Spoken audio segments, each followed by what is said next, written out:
Two books, one cup, the podcast you won't believe. Where two books enter and one book leaves. One winner, one cup, one loser, one cup, or something like that. Something like that. Something like that. Something like that.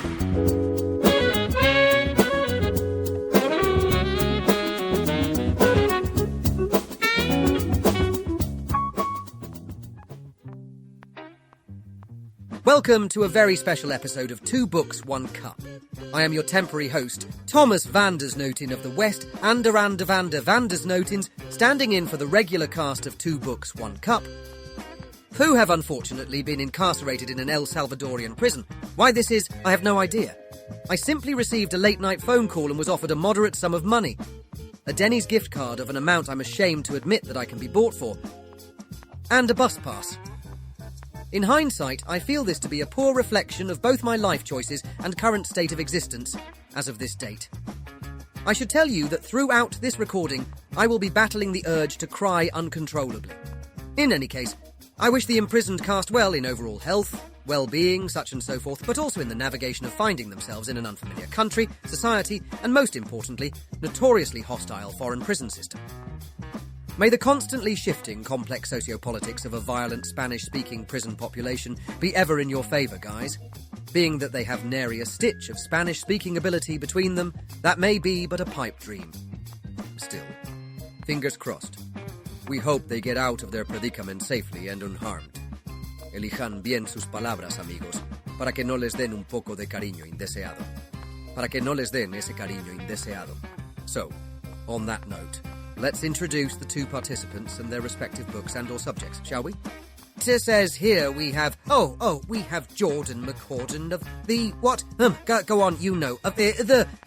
You know, go on. Fellow of Consumer Sciences at the Consumer Council at Cambridge University. Well, that wasn't remotely comedic at all. Are you sure that you're a comedian? Well, I'm sure that I'm definitely not a comedian, if that helps any. Interesting. That makes a lot of sense now. I teed up that whole thing about my family name being of some specific area, sounding like a proper toff and so forth. And I figured you'd do the same, but no. You just shat on it, turning it into complete rubbish. I had my heart set on turning it into one of those... bollocks, there's a name for it, isn't there? Oh, what was it? Damn it, I just had it. Glen said it once when we were eating that celery sampler from... damn it, I lost that too. What was it? Oh, a bit. It's called a bit.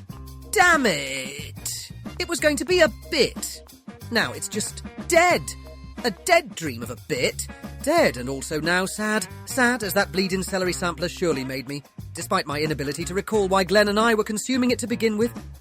How do I know it made me sad? Because I hate celery, and things I hate make me sad. God, do! I hate celery.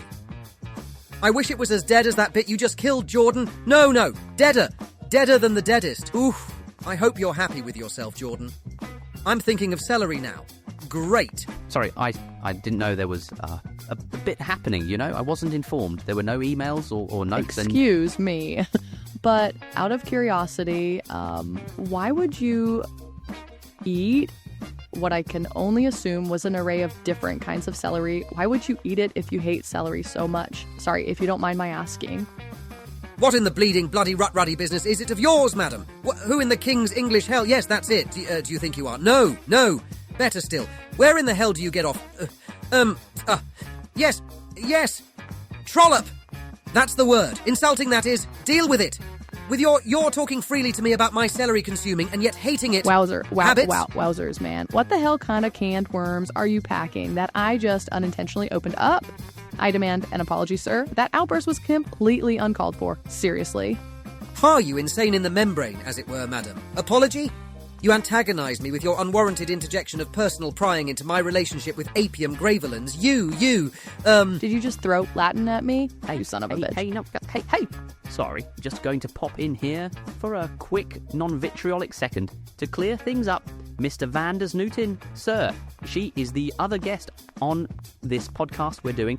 I'm not sure how these things go, really, but I'm fairly certain they don't start with calling guests trollop, just my 2 cents for what they're worth. Oh, my dear heavens, you're absolutely right, Mr. McCorden. Madame, I'm deeply sorry for my words, actions, and unwarranted insults. Please forgive me, miss. My name is Violet Ogleford. I am the former COO of 2 content marketing and content creator agencies, and I'm the lead consultant for the Emerging Media Studies program at Boston University. And I thank you for your quick apology and accept it.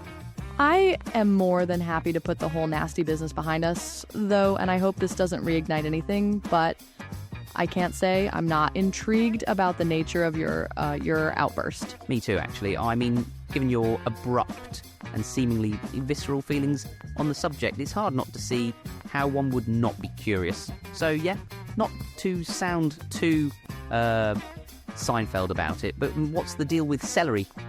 There's no deal. It's just that Celery and I have a long and contemptuous history out. It's deeply personal. And I'd rather not get into it here, eh? If you don't mind, just, please, let's just move on. I get it. No, that's fine. Oh, that's gosh, fine. yeah, It's no personal. need to explain. Sure, I understand. Yeah, let's just move on. Okay, fine. Holy moly, Bon Jovi, I'll just say it. I can't take the pressure from you two. It's like 2 nattering gerbils. The story is, I found myself in a celery cult, as one does. I lost my taste for it, okay? The celery, not the cult. The celery just went bland or something. Gah, no. I told my therapist I would be more honest about these things, lest I relapse. So, here it is. No, I never liked it. There. Damn it, there. I said it. Blessed St. Richie Sambora. It's finally out there in the open. God in English heaven, what a relief. I don't like celery. Nay, I hate celery. I hate it so much. Now there's nothing left but abandonment issues to deal with. Those should be fairly easy to overcome in comparison, I think. Okay, with the melodrama. Eesh, is everyone in England this dramatic about celery? Goodness. We usually just stick to run-of-the-mill, repressing our emotions while erupting in violence at football matches. Very rarely do we let them rise to the level of acrimonious feelings towards leafy greens, let alone flail about regarding them. And that aside, did I hear mention of a cult? I'd love to hear more about something that Maybe concerned. that's it. It's some of that terrible British emotional repression baggage or something, or whatever it is you people inherently do. But yeah, how could anyone hate celery? I love celery. It reminds me of summer picnics and cookouts. Come on, ants on a log with the peanut butter and all the little raisins that are supposed to be ants. It's cute and delicious. Or how about chopped up celery and egg salad, or better still, in tuna salad? It gives it that special little crunch. Oh, it's so good. Seriously, how could you not like celery? Like, it's so yummy and versatile. It's a great little veggie, man. Besides, it's a good source of nutrients like vitamin K, folate, and what's the other one? Potassium. That's the one. Yeah. And my mom used to tell me it has high water content, so it can help with hydration even. I mean, come on, man. What's not to like? Good God of Tico Torres. Do you work for some kind of evil celery outreach program or something? Celery is a tasteless, thready addition to already horrid dishes. On its best day. On its worst, it's a one-way ticket to the worst diarrhea God has ever graced us with. One celery stalk is akin to turning your anus into a fire hose. That was very descriptive. Now, about this cult you mentioned earlier. Oh, more whining. God, it's like that's the only thing English people seem to do. Always whining. At this point, I'd prefer eating nothing but celery for the rest of my life if it meant not having to put up with the English people. For real. You'd commit your life to the living hell of eating nothing but celery. That's monstrous, madam. Frankly, I doubt anyone of English origin would stand to be around you, being that you're obviously insane. Okay. This is becoming a very heated exchange. And we seem to have completely forgotten about the cult. So, to hell with it. Ms. Ogleford, are you saying that you believe that celery is better than the whole of English people writ large? Given the current evidence provided by this particular encounter with this particular Englishman, and, well, in all truth, as the purely emotionally driven primal urge to answer hostility with hostility. Yes. Yeah, right now, in this moment, I feel that celery is better than the whole of the English, generally speaking. Halleck John such in heaven, madam. You do understand the utter madness conveyed in that entirely nonsensical opinion. It's lunacy. I do. And I stand by it. With every breath of my celery, now, eating being both of you good, sir. are just being mean to be mean, if you know what I mean. Let's quash this in an orderly way, shall we? I'll act as an impromptu arbitrator to speed this along. Right. Now, so how to do this? Okay, right. Mr. Vandersnootin, if you would be so kind as to give your best final argument as to why the English are better than celery, please. And just for the record, that was the weirdest thing I've ever had to say in my entire life up to this point. Just for the record there. Carry on, please. This is absurd. Good God. The English are obviously better than celery in every way, and it shouldn't need to be explained, let alone justified with any form of declaration, or what have you. Throughout history, the English have been responsible for a multitude of discoveries, advancing and expanding the breadth of human knowledge, the arts, philosophy, God, so much. Oh, and God. I can't believe I almost left out God. We as a people have united the world through trade, economics and culture. Again, none of this should have to be expounded on to defend it against something as atrocious as celery. Preposterous. Okay, great. So, moving right along then. Now, your best argument against celery, please. If you would be so kind. Fine. As I've said before, celery is disgusting. It's a one-way ticket to an impromptu colon cleanse, the kind of fecal emergency that would lead people to believe you're dying, if they weren't disgusted by your stench to get close enough to confirm if you were or not. Plus, aesthetically, it looks like a severed alien hand. Atrocious. Now, besides that, it's like chewing on a large piece of grass or something.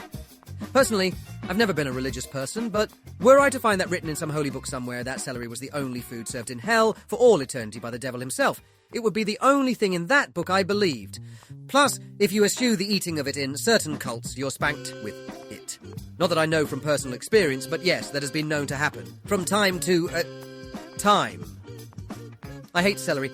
Sorry, that's underselling it. Celery is shite. Okay, that was both compelling and very, very specific.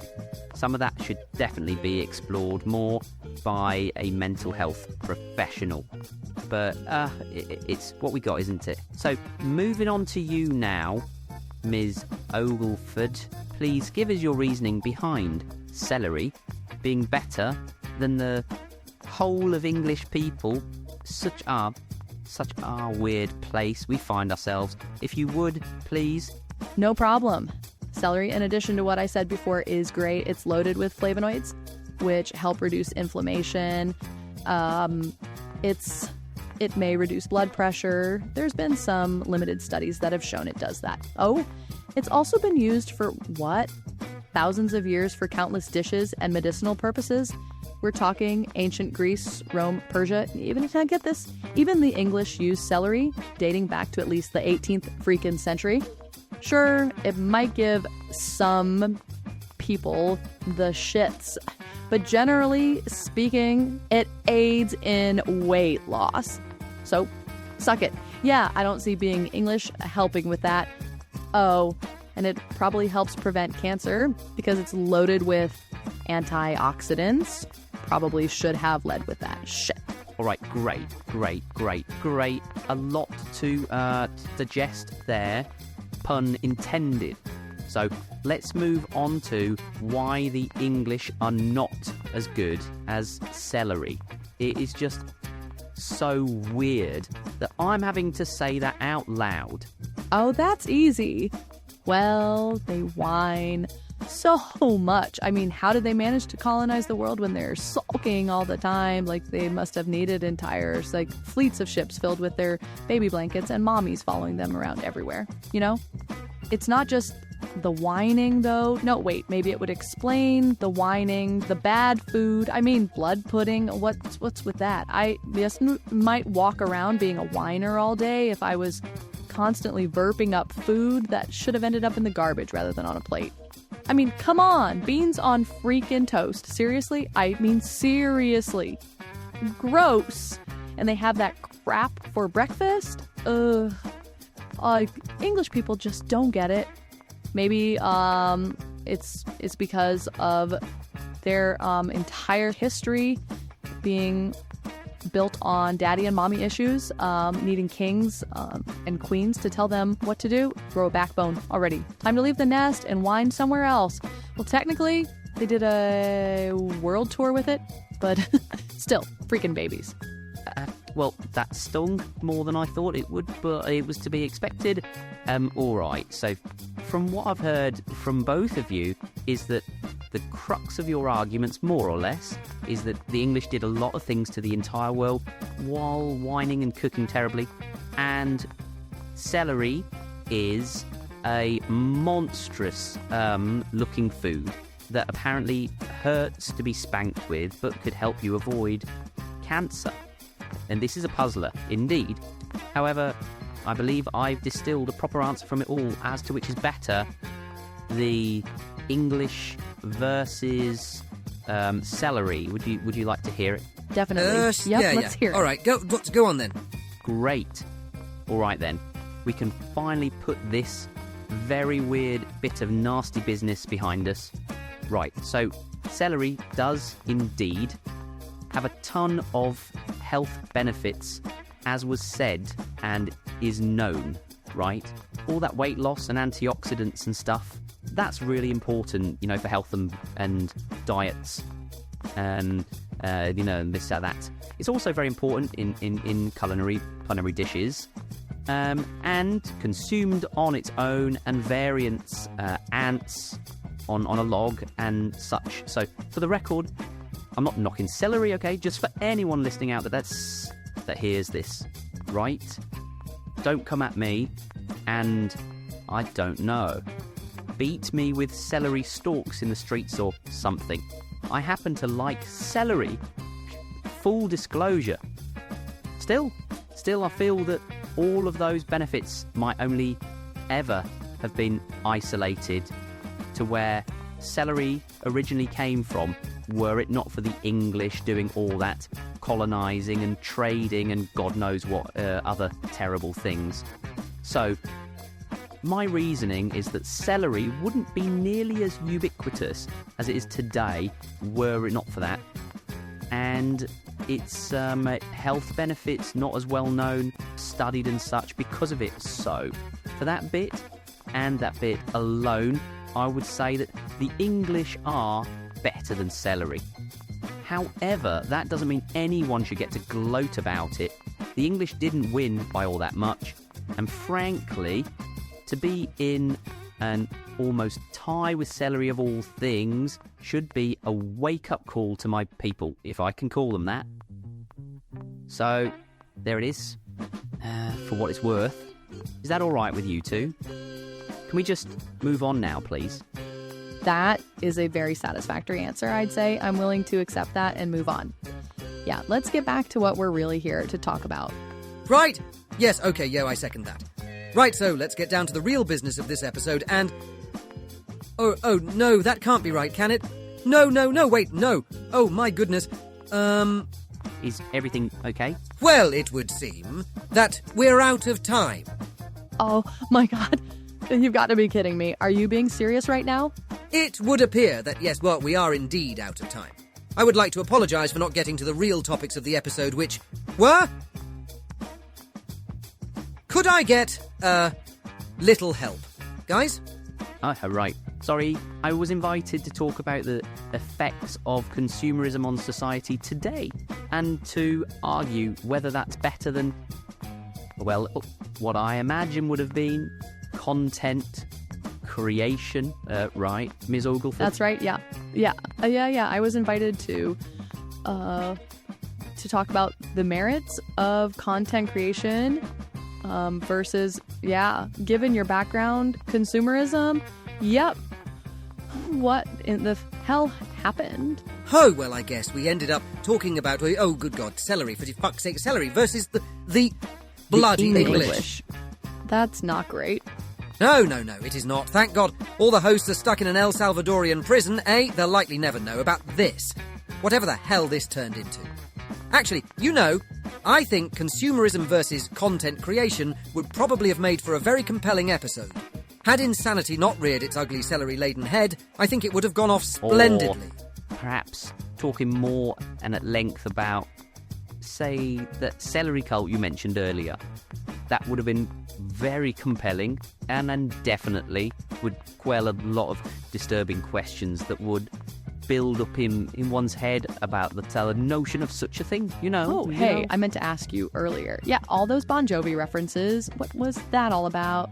What Bon Jovi references?